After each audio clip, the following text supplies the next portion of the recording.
Hello students of class 11th. In this video we will discuss about the horizontal projection, the circular motion, and in circular motion you will be able to know the uniform circular motion, what is the angular displacement, angular velocity, and the relation of angular velocity in terms of the number of revolution and angular acceleration, the relation between the linear velocity and angular velocity, and the relation between the linear acceleration and angular acceleration. And also we will discuss about the centripetal force, the proof of the centripetal acceleration, and the difference between uniform circular motion and non-uniform circular motion. Okay, and with this we will finish the theory of this chapter, this unit. Now let's start with the horizontal projection. Horizontal projection means, suppose this is a building of height capital H and this is the ground, and if any person which is on the top of this building throws anything horizontally, then which path will be followed by that thing? It will follow this type of parabolic path, and that thing will strike at this point R on the ground. This is because this is ground and this is building of height capital H. Suppose the building is P and Q. Okay, now the velocity with which this person throws the object will be in terms of x and y. We know that when this person throws that object horizontally, then it is very clear that uy is equal to 0, because the vertical velocity, the component of vertical velocity will be 0, and there should be some finite value of the horizontal component of velocity. It is ux. Suppose this horizontal component is u, and at certain point, if we want to find out the velocity, if we want to find out the velocity, then this component can be shown in terms of vx and vy. This direction of vy is towards the ground because the object is coming to the ground due to the effect of gravity. Okay, so we should understand this. The angle made by the object will be 0 degree because the projection is horizontal. So what is horizontal projection? When an object is thrown from top of a tower horizontally, then it is known as horizontal projection.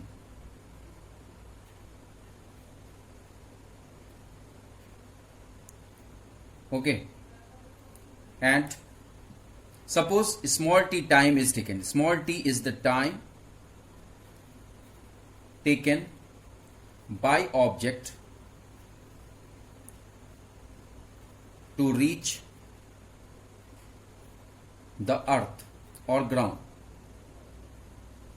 Then for vertical motion, अब हम लोग vertical motion और horizontal motion इसके लिए equation बनाते हैं. आप लोग ने पहले इनिशियल प्रूफ में जो parabolic path of that object which was projected from the ground, लेकिन ये this object is projected from the top of the building, ये केस अलग है, इसलिए हम इसको अलग से डिस्कस कर रहे हैं.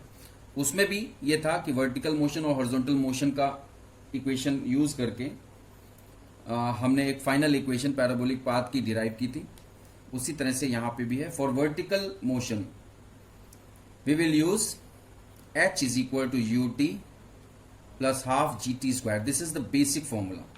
This is the basic formula which is required to be used in this discussion.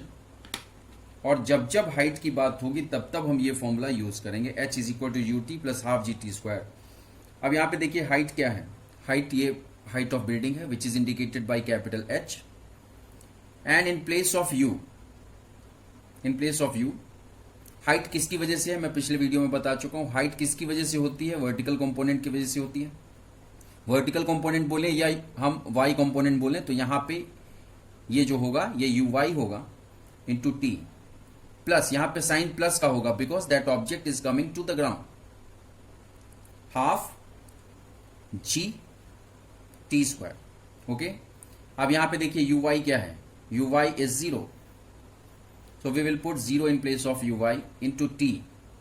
T is the time taken by that object to reach the, or we can say that this is the time of flight of that object which is thrown horizontally from the top of the building.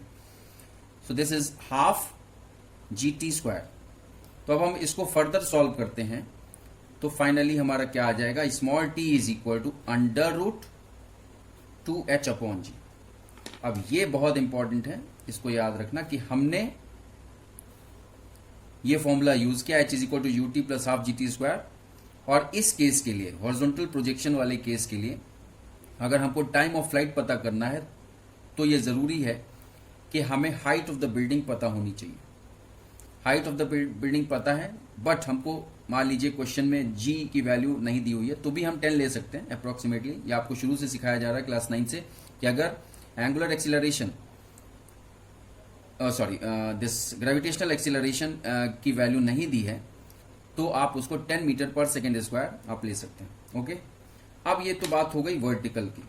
Vertical motion का discussion हमने क्यों किया, क्योंकि हमको time of flight पता करना था। अब देखिए, फॉर हॉरिजॉन्टल मोशन, और आपको ये चीज बिल्कुल क्लियर मैं बता चुका हूं, हॉरिजॉन्टल मोशन की वजह से रेंज कवर होती है, वर्टिकल मोशन की वजह से हाइट कवर होती है, इसलिए हाइट वाला फॉर्मूला लगाया। अब हॉरिजॉन्टल मोशन में रेंज का फॉर्मूला लगाएंगे, और रेंज क्या है, range is the form of distance, so we will use distance is equal to speed into time. पहले वाले प्रूफ में भी तो हमने यही किया था, बेसिक प्रूफ में, जब प्रोजेक्टाइल मोशन की जो इक्वेशन थी, क्वाड्रेटिक इक्वेशन, उसको हमने प्रूफ किया था इसी को यूज करके, distance is equal to speed into time. तो अब डिस्टेंस की जगह हम क्या लिख सकते हैं, रेंज लिख सकते हैं। Range is equal to speed, क्या होगा, स्पीड मैंने आपको बताया है कि हॉरिजॉन्टल मोशन के लिए मीन्स हॉरिजॉन्टल में ही रेंज कवर हो रही है, तो स्पीड हम क्या लिखेंगे, ux लिखेंगे, ux इंटू टाइम t। तो अब क्या हो जाएगा, इसको आप देखिए, तो range r will be equal to ux क्या है, u is that velocity with which that object is thrown and that object moves towards the ground following the parabolic path, and after small time t, after the time small t, it will cover certain range and it will strike at a particular point on the ground, and that striking point will decide its range, means the distance between that striking point on the ground to the building is known as range. Here this is the range, this is represented by capital R. There is difference between this R and this R. This R indicates the point of striking of that object on the ground, and this complete R represents the range. Okay, you should not be confused between these two. So it will be R is equal to US, in ux, in place of ux we will write u, because we have supposed it as u. ux is equal to u, so it will be u, and in place of t we can write under root 2h upon g. यहां से जो देखिए t की value under root 2h upon g, तो इस तरह से हमारी रेंज का भी फॉर्मूला आ गया। ओके, ये दो चीज हो गई हॉरिजॉन्टल और वर्टिकल मोशन के हिसाब से। अब रेंज और टाइम आ गया।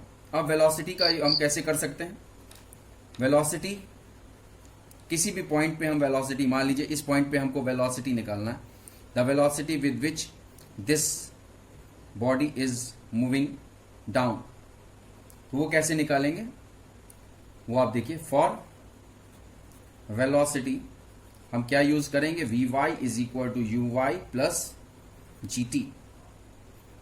Vy हमको निकालना है, Uy हमको पता है 0 है, प्लस G इंटू टी। तो इससे क्या हो जाएगा, it means Vy is equal to G into T, G under root 2h upon G। वही टी की जगह हमने under root 2h upon G use किया, तो ये आ गया। ठीक है, so this is for velocity.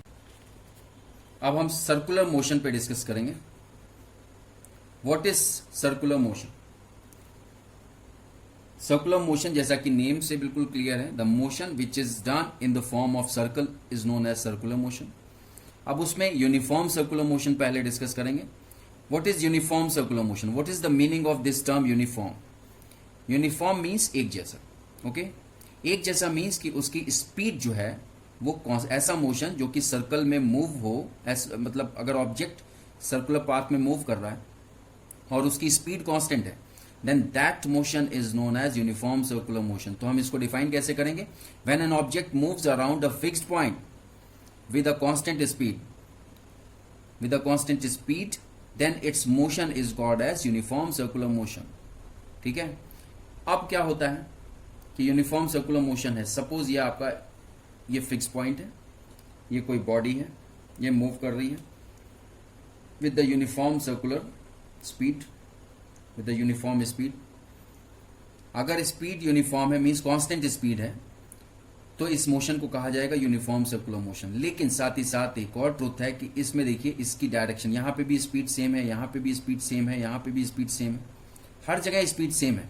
Suppose ये स्पीड u है, ठीक है, जैसा कि मैं ड्रॉ कर रहा हूं, हर जगह स्पीड u है, it means we can say that the speed is uniform. But साथ ही साथ हम ये देख रहे हैं कि इसकी डायरेक्शन, इस ऑब्जेक्ट के मूवमेंट की डायरेक्शन लगातार चेंज होती जा रही है।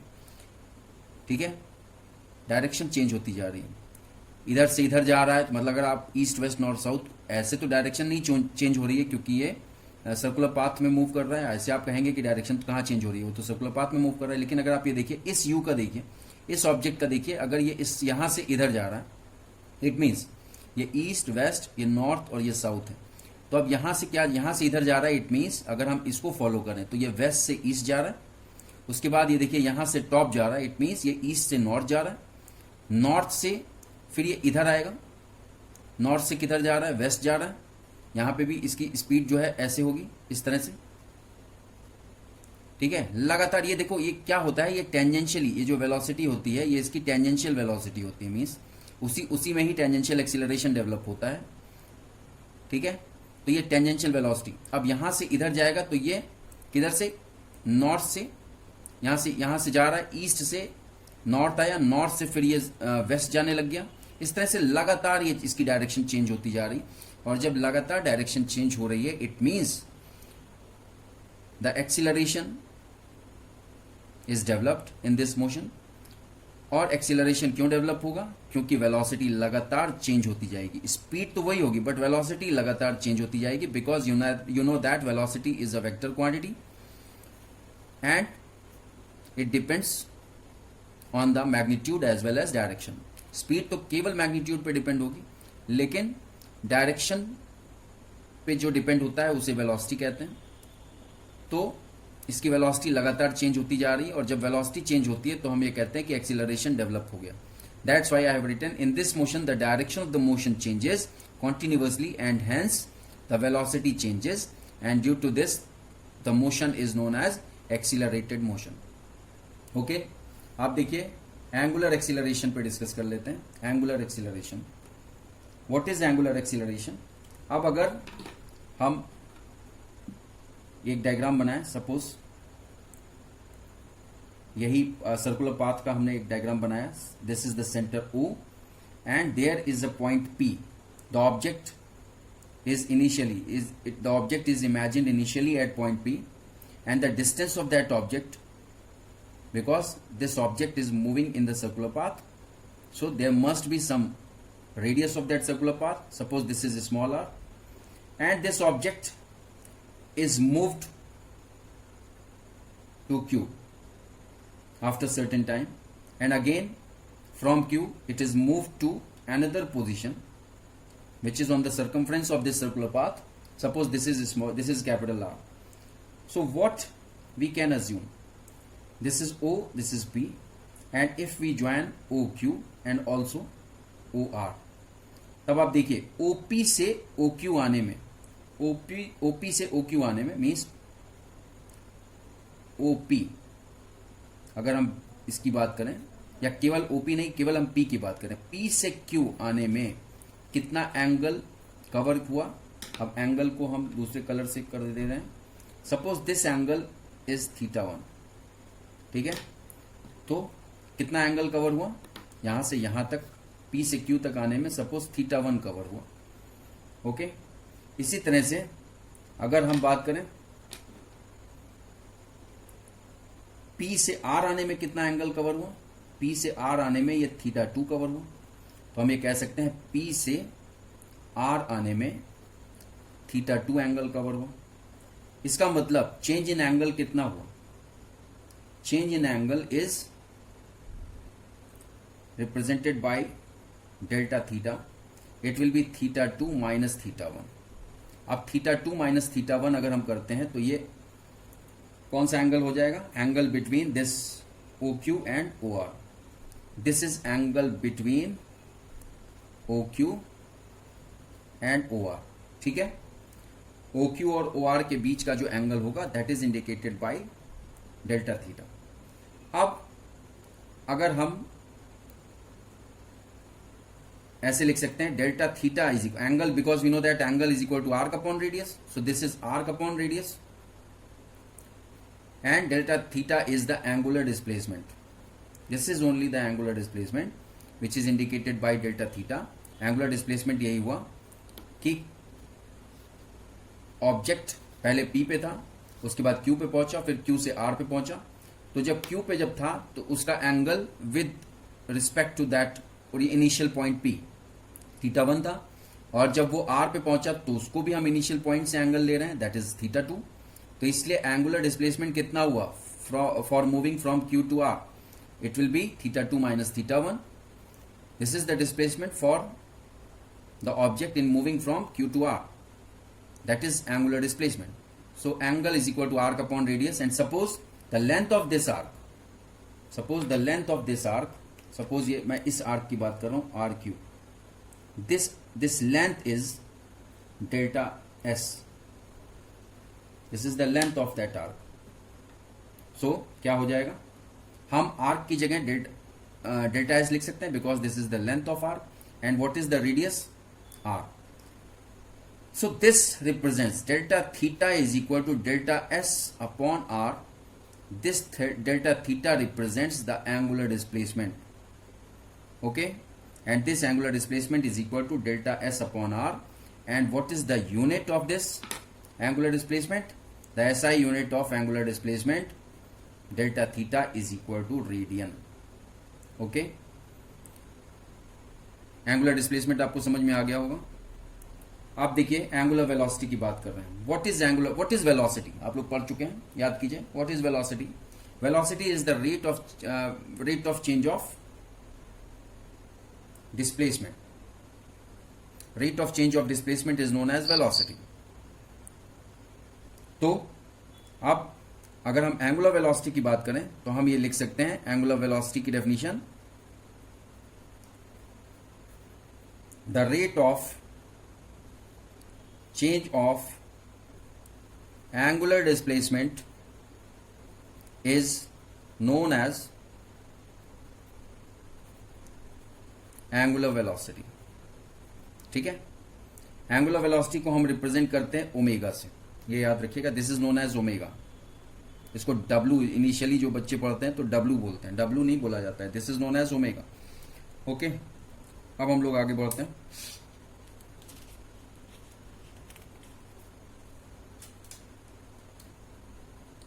ना अब देखिए एंगुलर वेलोसिटी को हम ओमेगा से रिप्रेजेंट कर रहे हैं. This is equal to, definition के हिसाब से क्या था, एंगुलर डिस्प्लेसमेंट अपॉन टाइम.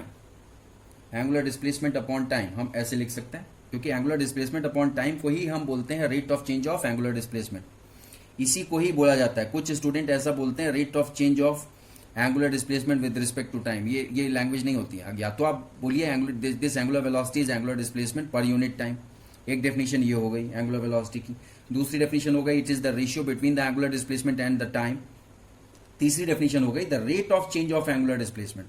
जब आप रेट बोल रहे हैं इट मीन्स आप टाइम की बात कर ही रहे हो साथ में।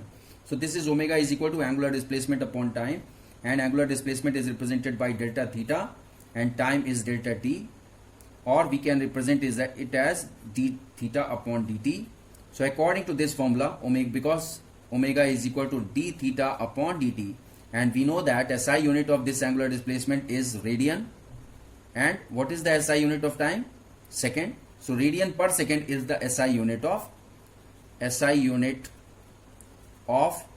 omega, that is angular velocity is radian per second. Okay, अब ये क्लियर हो गया आपको, एंगुलर डिस्प्लेसमेंट एंगुलर वेलोसिटी आपको क्लियर हो गया। अब देखिए, अब हम बात करते हैं angular velocity in terms of number of revolution. Angular velocity in terms of number of revolution. Okay, अब देखो, इसको पहले अंडरलाइन कर दें। Okay.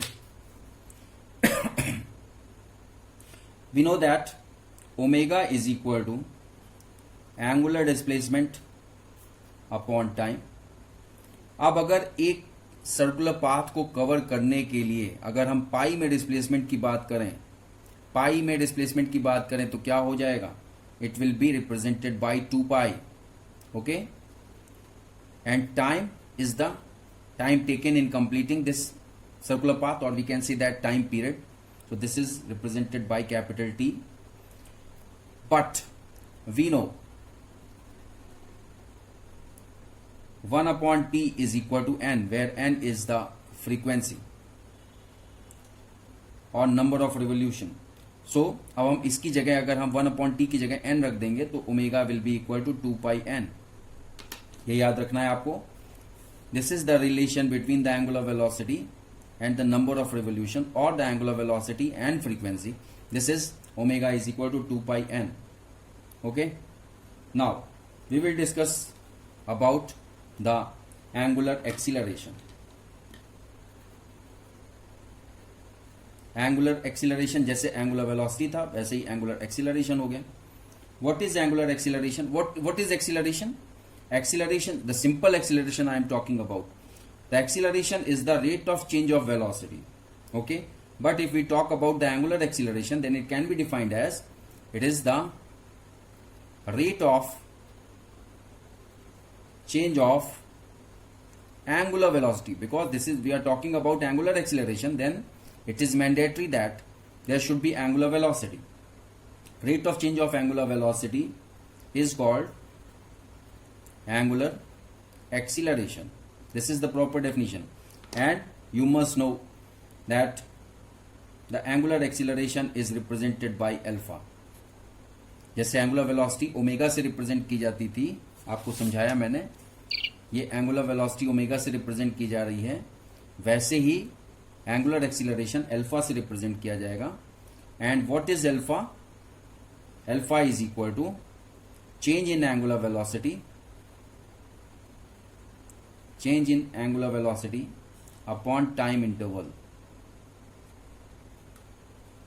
Time interval is represented by delta t, and this change in angular velocity is represented by delta omega. So this is delta omega upon delta t, or we can represent it as d omega upon dt. ठीक है, इतना clear हो गया होगा आपको। अब आगे इसी में ही हम इसी एंगुलर एक्सीलरेशन के टर्म को आगे बढ़ाते हैं। अब देखिए क्या हो रहा है कि if alpha is equal to D omega upon D T, अब डी ओमेगा को हम कैसे रिप्रेजेंट करते हैं? D omega upon D T को हम और किस तरह से रिप्रेजेंट कर सकते हैं? Because this is D by D T हमने अलग कर लिया. ओमेगा को हम कैसे रिप्रेजेंट करते हैं? D theta upon D T. This is angular displacement upon time. Angular displacement upon time is omega and D omega upon D T is alpha, that is angular acceleration. तो अब इसको हम कैसे रिप्रेजेंट कर सकते हैं?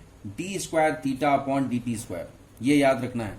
यहां पे स्टूडेंट गलती क्या करते हैं कि अल्फा को अब ये इसको डी इंटू डी मैथ्स लगा देते हैं. D into D theta it means D square theta and D into D is equal to D square and T into T is equal to T square. तो D square T square कर देते हैं और उसके बाद ये D नीचे के डी स्क्वायर को ऊपर के डी स्क्वायर से कट कर देते हैं और वहीं पे ही गलत. This D theta upon D T with respect to time, and if you differentiate this d theta upon dt with respect to time, then it will be the calculation of angular acceleration. So this is represented by d square theta upon dt square. So we can write it as alpha is equal to d square theta upon dt square. ये याद रखिएगा, इसको मैं block में कर दे रहा हूं.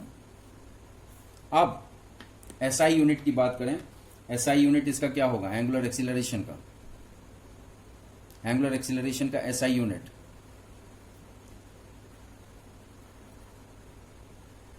angular acceleration, it will be radian per second square. Theta के ऊपर स्क्वायर नहीं है तो इसलिए रेडियन होगा. टी के ऊपर स्क्वायर है इसलिए second square. So it will be radian per second square. Okay, now it is very important to discuss about the relation between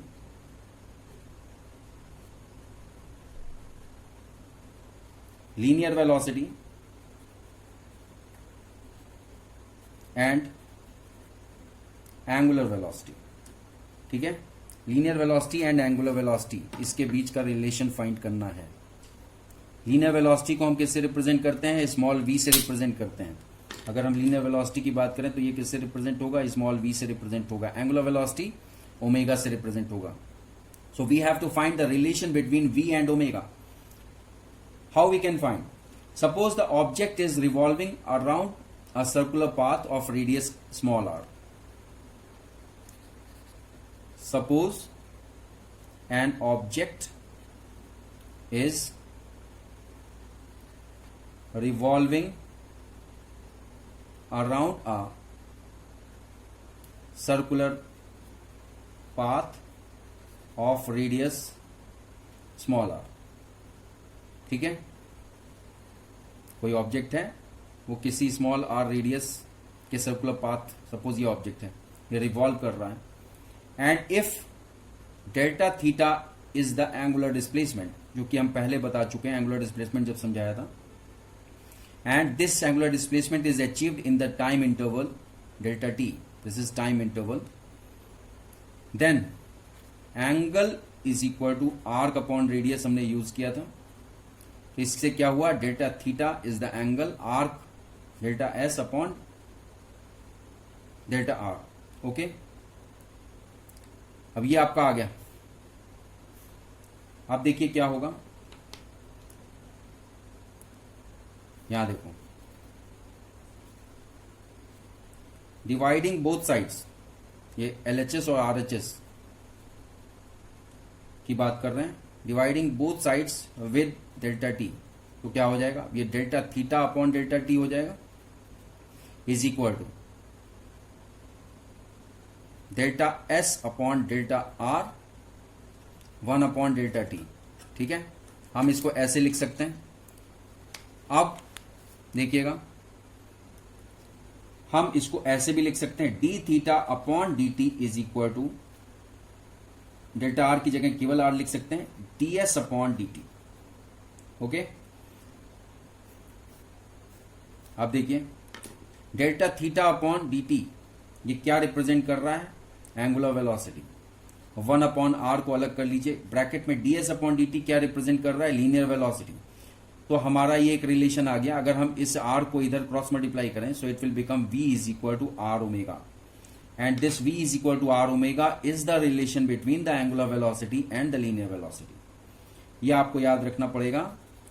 With this expression we can conclude that the linear velocity is equal to the product of radius and angular velocity. This omega is the angular velocity. So we can say that when the object moves along a circular path, then the angular velocity of all the particles remains the same. अब जो उस body के जितने भी particles होंगे वो body से अलग तो हो नहीं जाएंगे, तो सारे पार्टिकल्स की एंगुलर वेलोसिटी एक ही होगी, remains same, but the linear velocity is different and it depends on the distance from the axis of rotation. Axis of rotation के ऊपर डिपेंड होगा कि कितनी डिस्टेंस है उसके सेंटर से, एक्सिस से कितनी डिस्टेंस है उस पार्टिकल की. ठीक है, ये बहुत इंपॉर्टेंट है. एंगुलर वेलोसिटी सेम होगा but linear velocity her particle का डिफरेंट होगा, जितने पार्टिकल से वो ऑब्जेक्ट मिल करके बना हुआ है, बिकॉज हर पार्टिकल की उसके एक्सिस से, एक्सिस ऑफ रोटेशन से डिस्टेंस अलग अलग होगी, तो इसलिए उसकी लीनियर वेलोसिटी भी हर पार्टिकल की डिफरेंट होगी. ये आपको याद रखना. Now we will discuss about the relation between linear acceleration and angular acceleration. जैसे कि अभी हमने डिस्कस किया लीनियर वेलोसिटी और एंगुलर वेलोसिटी के बीच क्या रिलेशन है, इसी तरह से हमको डिस्कस करना है लीनियर एक्सीलरेशन और एंगुलर एक्सीलरेशन के बीच का क्या रिलेशन होता है. ओके, अब इसको हम कैसे, आपको ये चीज बिल्कुल क्लियर पता है कि लीनियर एक्सीलरेशन को हम किससे रिप्रेजेंट करते हैं, स्मॉल ए से रिप्रेजेंट करते हैं. एंगुलर एक्सीलरेशन को किससे रिप्रेजेंट करते हैं, आपको समझा चुके हैं. एंगुलर एक्सीलरेशन को किससे रिप्रेजेंट कर रहे हैं, अल्फा से रिप्रेजेंट कर रहे हैं. So this is alpha. अब देखिए, अब इसी को हम यूज करेंगे. Since we know the relation between angular velocity and linear velocity means v is equal to are omega, ये हमको पता है, ये हमने बॉक्स में कर लिया. ऐसे शो करेंगे जब भी एग्जाम में पूछा जाएगा. v is equal to are omega. Now differentiating with respect to WRT means with respect to time t, क्या हो जाएगा, देखो dv upon dt is equal to R D omega upon dt. ठीक है, अब dv upon dt is equal to R D omega upon dt. अब dv upon dt क्या है, means what does dv upon dt represent, dv represents the change in velocity and dt is the time period. So dv upon dt represents acceleration, means linear acceleration I am talking about. And what does d omega upon dt represents, it represents the rate of change of angular velocity. And what is the rate of change of angular velocity, rate of change of angular velocity is angular acceleration. So in place of d omega upon dt we can write alpha. Now this is the required expression.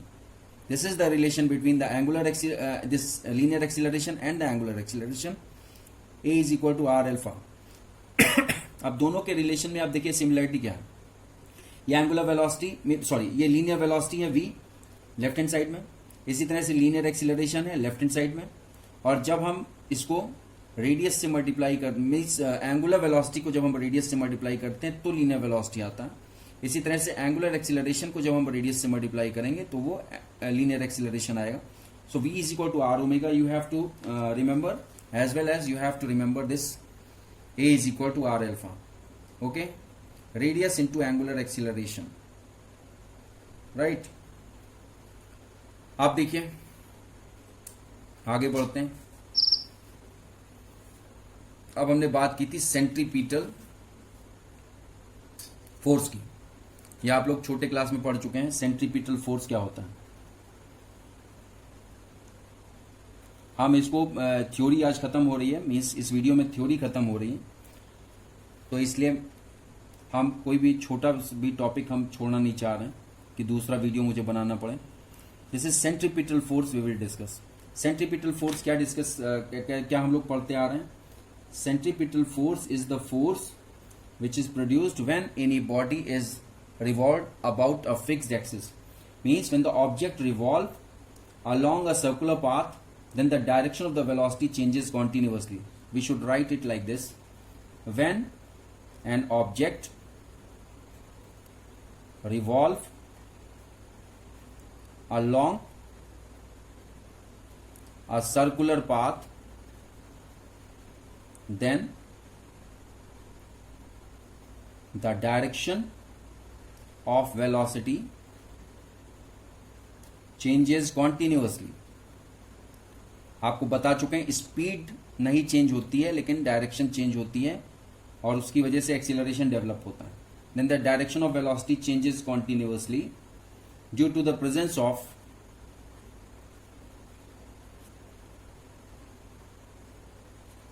a force which always acts towards the center of circular path,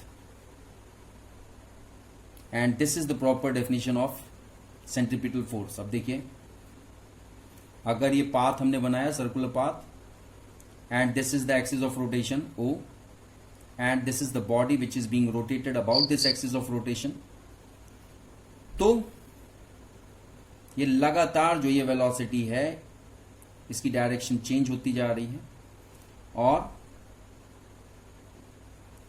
ये इसका जो path का जो radius है वो small are है और the line joining this, suppose this is P, the line joining this O and P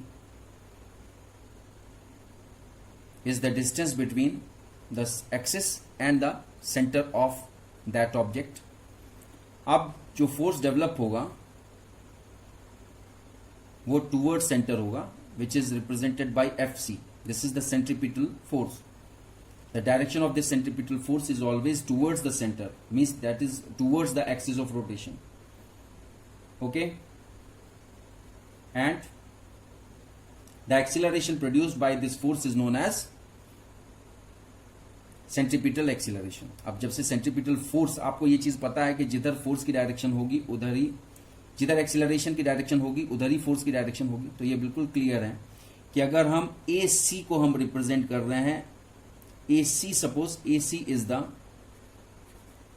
centripetal acceleration and f c is the centripetal force, तो इन दोनों की डायरेक्शन टूवर्ड सेंटर होगी. ओके, तो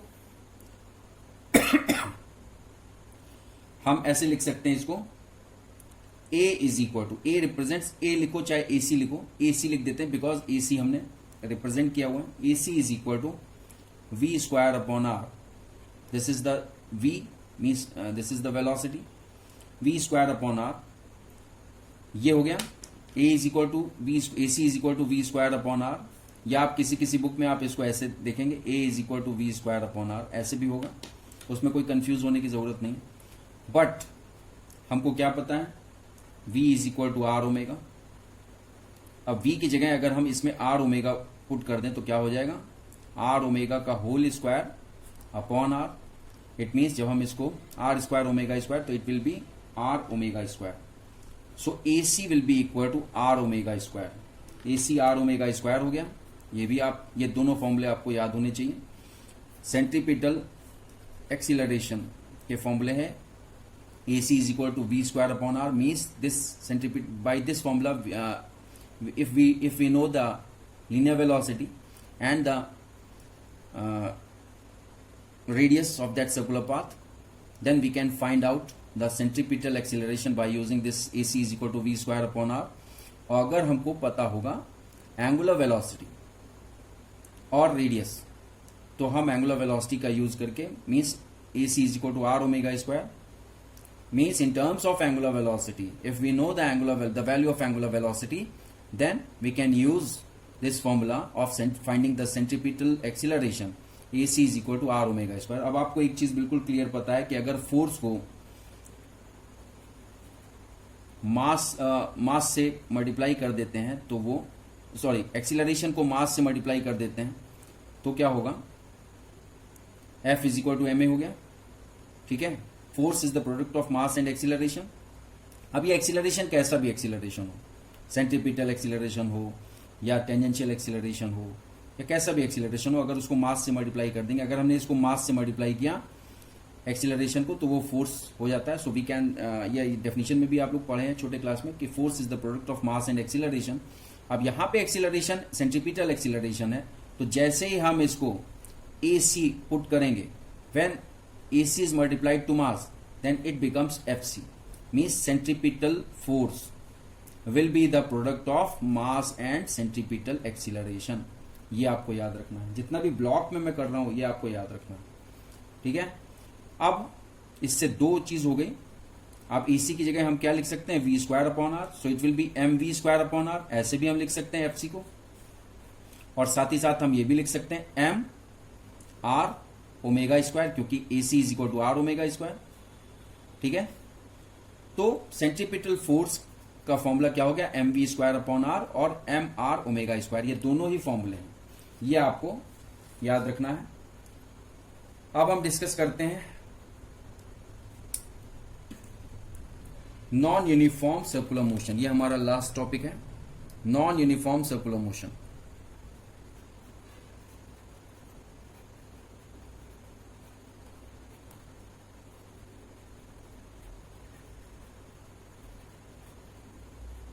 ये थोड़ा बड़ा वीडियो हो गया क्योंकि हमको थ्योरी खत्म करनी है इसी वीडियो में, क्योंकि ऑलरेडी हमारे ये हमारा लेट मी सी, ये हमारा 13 पार्ट है यूनिट 2 का, और अभी न्यूमेरिकल भी आप लोग को समझाने हैं, तो इसलिए ये दिक्कत है। So non uniform circular motion, when the object moves along a circular path in such a way that the speed of the object varies with time. Uniform circular motion में क्या होता था कि स्पीड वैरी नहीं करती थी time के साथ, लेकिन नॉन यूनिफॉर्म सर्कुलर मोशन में स्पीड वैरी करेगी टाइम के साथ। So the proper definition is when an object moves along a circular path in such a way that the speed of object varies with time, ठीक है। Uniform circular motion में क्या होता था कि स्पीड वैरी नहीं करती थी, स्पीड कांस्टेंट होती थी, लेकिन यहां पे स्पीड वैरी कर रही है, that's why it is known as non uniform circular motion. Okay, अब इस केस में ये आपको याद रखना पड़ेगा, इस केस में फॉर दिस, फॉर मैं कैपिटल्स में लिख रहा हूं, for uniform, for non uniform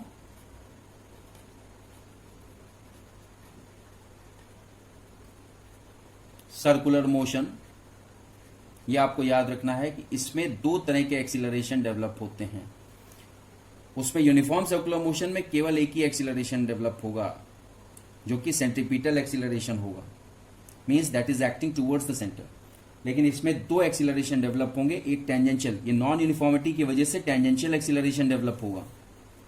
non uniform motion means ये जो स्पीड जो वैरी हो रही है with respect to time, speed change होने की वजह से नॉन यूनिफॉर्म सर्कुलर मोशन कहा गया, और जो स्पीड चेंज हो रही है उसकी वजह से टेंजेंशियल एक्सीलरेशन डेवलप होगा। और इसमें दो तरह का एक्सीलरेशन होता है, एक तो रेडियल एक्सीलरेशन जिसको हम सेंट्रीपिटल एक्सीलरेशन बोलते हैं, और दूसरा है टेंजेंशियल एक्सीलरेशन, टेंजेंशियल एक्सीलरेशन जो कि टेंजेंट के फॉर्म में होता है, वो अभी आपको बताएंगे। This radial acceleration is the centripetal acceleration, this is represented bye AC, मैं आपको पहले बता चुका हूं। Tangential acceleration is represented by eighty, क्योंकि टी यूज हो रहा है टेंजेंशियल में, तो इसलिए हमने इसको टी से यूज किया, एटी से रिप्रेजेंट किया। अब आपको अगर एसी और एटी, अब ये कंडीशन क्या होगी, देखिए कंडीशन आप इमेजिन कीजिए कि ये अगर हमारा सर्कुलर पाथ है जिसपे वो ऑब्जेक्ट मूव कर रहा है, and this object is moving with non uniform speed, means it does not move with the constant speed, constant speed से move नहीं कर रहा है,